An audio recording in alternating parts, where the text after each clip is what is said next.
plane.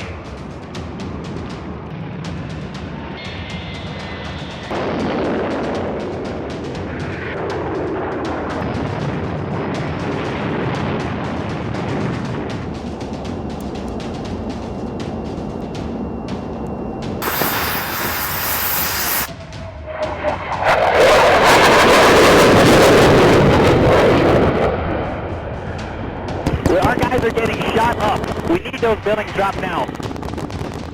He's clipping for me, and I'm not comfortable dropping this bomb until we find out exactly what they want in the middle of a town.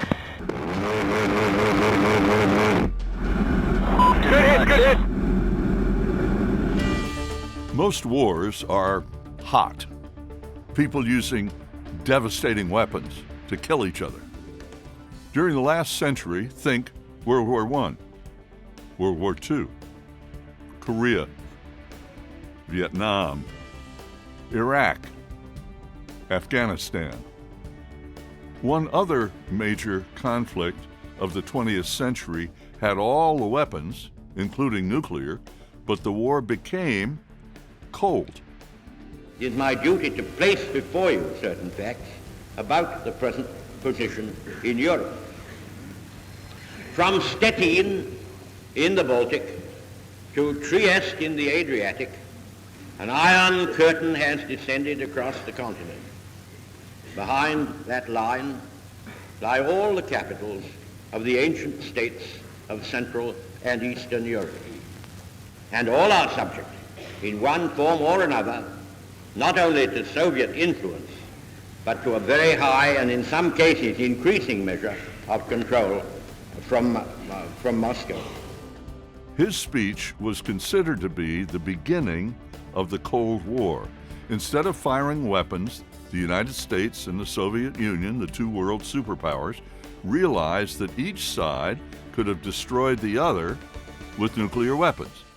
The result would have been the destruction of the world as we know it. So, for over 40 years, both sides prepared for war to avoid actually fighting it. The concept was called MAD, M-A-D, Mutually Assured Destruction. The awareness that each side could destroy the other, so let's not.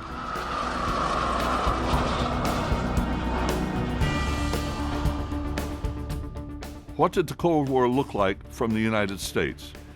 On the ground, on the edge of the Soviet bloc in Europe, American forces trained year-round, tanks along the border with East Germany and Czechoslovakia.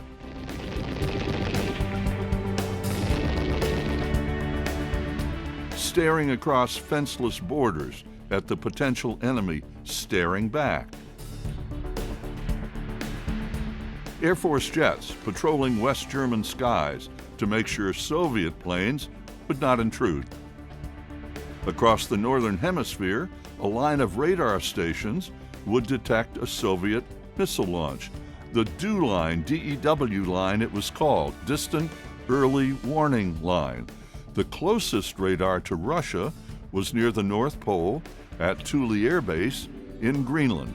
It would be the first radar site to detect a Russian launch. Thule Air Base, northern Greenland, which belongs to Denmark. I hadn't been there in 30 years. I was 21 then in the Air Force, no wife or kids. It was winter, then spring, when the sun never sets. There was little to do but work, we flew tankers, and kill time.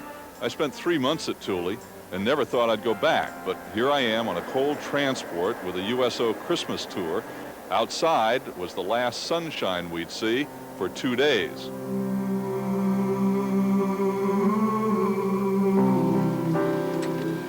We arrive. It's 1 o'clock in the afternoon. The Thule commander is Colonel Knapp. We're 700 miles north of the Arctic Circle, as you're well aware, about 800 miles from the North Pole, and we're currently in 24 hours of darkness a day. The last time we saw the sun was in early November, and we expect to see the sun again in late February. B-52 bombers sat alert at bases across the United States. If the Soviets launched an intercontinental ballistic missile, those planes would be airborne in 15 minutes with nukes on board. Also at Thule, air-to-air refueling tankers. These, in the late 1950s, refueled American B-52 and reconnaissance B-47 aircraft patrolling the skies near Russia to let them know that our bombers were there and capable of attacking Russia with nuclear weapons each and every day. And all the while, U.S. aircraft carriers patrolled the seas of the world, keeping sea lanes open, also forward power presence to maintain world peace.